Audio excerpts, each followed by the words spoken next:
Well, the Polish people have had enough of the globalist agenda coming out of the European Union and Brussels, forcing their hand against to support Ukraine. Poland's already had taken in millions, of course, millions of Ukrainians, and it's really turned their country totally upside down.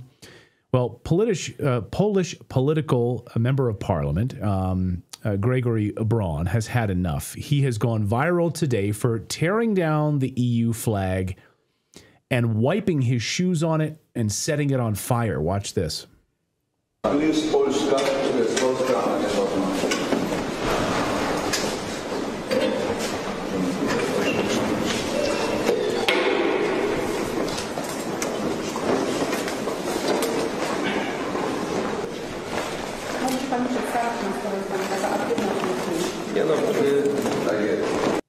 Przed południem w Ministerstwie Przemysłu nasi posłowie przeprowadzili interwencję poselską.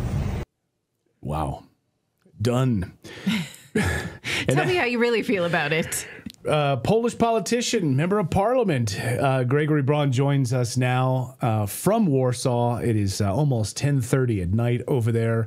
Grzegorz, great to see you. Welcome back to the show. Thanks for having me. God bless you. God bless everybody. Everybody. Well, God bless you. What do you want? Totalitarian systems. So you are angering a lot of people. You are angering the establishment. You're angering the globalists, saying we are done. I mean, can you explain why did you light this flag on fire? What do you want the world to know about and what the Polish people and how they are fed up with the European Union? Well, I want to know everybody that each of my compatriots, Polish people, paying their electric bills, paying money for electricity, they pay 40% for this Green Deal, this climate change, human cost idea, which is obviously ridiculous, which is non-science-based belief, religious belief, and everybody is paying money. And that is why I am against the European Union, which is a true inheritor. It is the real continuation of the Soviet Union and the Third Reich put together. You had Euro commies and Euro Nazis in the beginnings of this project. Walter Hallstein, Hitler's lawyer, Altiero Spinelli, Stalinist communist, who predicted that nations and private property is supposed to vanish because they wanted to build their brave new world. I don't want to be a part of their brave new world, and that is why I oppose and protest. Now, I've never met an actual European from Europe who thinks that the EU makes their life better. Every European knows that the European Union is there only to add weight to your back. Misery. That's it. I don't know a single European who thinks that the European Union's doing great for them. Yet the EU continues to publish these surveys saying people love us. They feel safe in the European Union. The Polish, not true. Absolutely. Now, the Polish have been asked to sacrifice. Sorry, go ahead, please.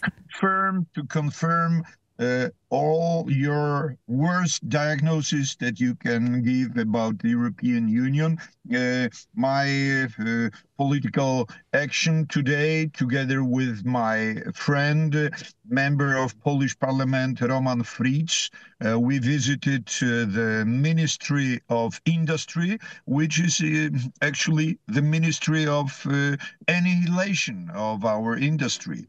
And everybody knows that it's costly, that it's absurd, that it's also illegal because it breaks our constitution. But totalitarian systems have this quality of, staying around for much longer than they should. Right. So my question is, why don't more Europeans understand that when the media calls someone far right, what that means is that someone wants to break from the power structures that are hurting you. And so they should align themselves. Far right should be the calling card of the politician you should support. So what are the narratives that you fight to show people these globalist institutions hurt us? It's time to break them. Well, more and more people in Europe seem to understand better and better that this is, some Titanic that we are linked, that we are attached to. And it looked very nice. It looked very well as long as it stayed in the harbor. Now it's heading to its future. It's heading. It's going down. All demographic, economic data numbers are showing that it's dead end. That it's no business anymore. It's simply doctrine, Euro-communist doctrine that is against human freedom and property and health. And it's the Brave New World. It's George Orwell and people, as other people who could see future earlier than the others. They described the European Union pretty well years ago. So now it's sad reality, and we have to oppose it. I think Brussels turned off the lights in your car because they're furious. They're furious about you standing for the truth. Now, Gregor, you have announced, I think back in January, you announced you are running for the presidency of Poland. True. That is why you can see me sitting in some car in the middle of nowhere, heading from cruising in between Polish cities, meeting my compatriots, and running for president. And it's very fruitful, this campaign, because obviously we are running against the establishment. I personally have 0 minutes, 0 seconds on major TV stations, but more and more people seem to, they seem relieved when they hear my message, down with commune, down with Euro commune. They just like to hear that normal life would be possible. Yeah, I mean, I think it's fascinating because the last time you were on, I mean, millions of Polish people reached out to us and said, thank you for having Mr. Braun on the show. We don't see him on our local media. We have to tune into shows like Redacted to hear the truth. And they thanked us for having you on. One of your big messages then was about the Ukrainianization of Poland and how Ukraine, of course, has the boundaries, the flood of immigrants into your country has really remade Poland. Is that a big part of your message going forward? It's a great danger coming from the East and from the West, because we are in between. The European Union would like to force us to accept migration from the West. Mostly Germany is trying to re-export their problem, their social problems that they have to Poland. And from the east, millions of Ukrainians had crossed the border 3 years ago, and hundreds of thousands of them settled down here, and they are supported. It's not well enough put. Simply we pay 5% of our national growth product, 5% each year for some other nation. This is crazy. This is insane. Right. So Polish people who support the establishment, they may wonder, without the European Union, could Poland survive? But how much worse could it be, because they are supporting other nations, supporting wars that they don't belong in, based on a lie that Putin's coming to Poland next. And Polish farmers were asked to stop producing to privilege Ukrainian farmers since the war began. How bad could it be if Poland was going it alone without the European Union? This is the question that I am putting every day here. I'm asking my compatriots, my listeners, my voters, what else? What else would they do to us and have us accept what they do?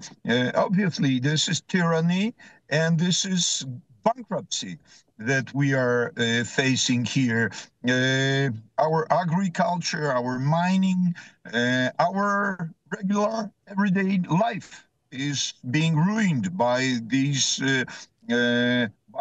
doctrines, false doctrines, and wrong directions, and obviously the danger of us being pushed into the war is the most horrific, very real danger, and I must say it is up to you. It is up to you, Americans, to spare us this tragedy, because the people who are in charge in Warsaw are very they are simply servants of your politicians. They are agents puppets of different foreign governments, and that is why Polish nation is not safe.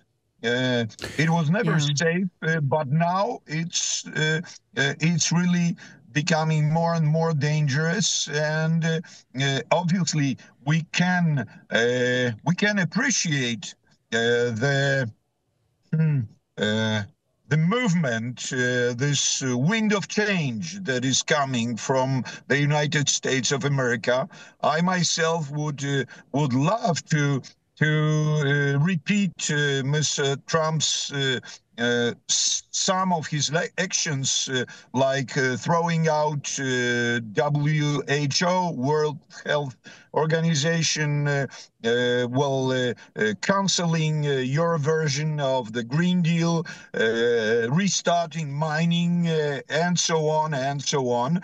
But on the other hand, we are very worried that that again the United States of America is going to sell us in the course of their great game that they are playing with Moscow, with Beijing.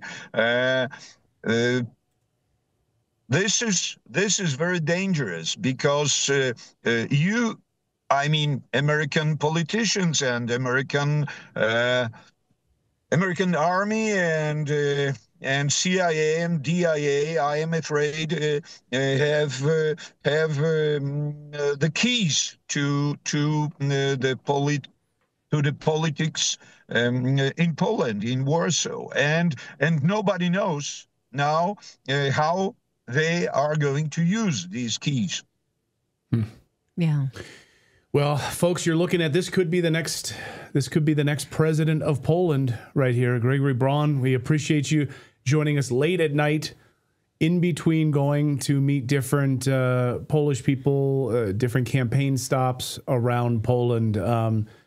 I know you've been tireless there. Gregory, great to see you. Good luck to you. Thanks. And thanks for having me. God bless you. And let's try to do our best to not to find ourselves in the course of the Third World War. That would be really miserable. And Poland and Central Europe obviously would be the first playground of this war. So let's do everything to stop it. Thank you very much. Yeah. Agreed. Thank you. Gregory, great to see you. Thank you so much. And good luck to you.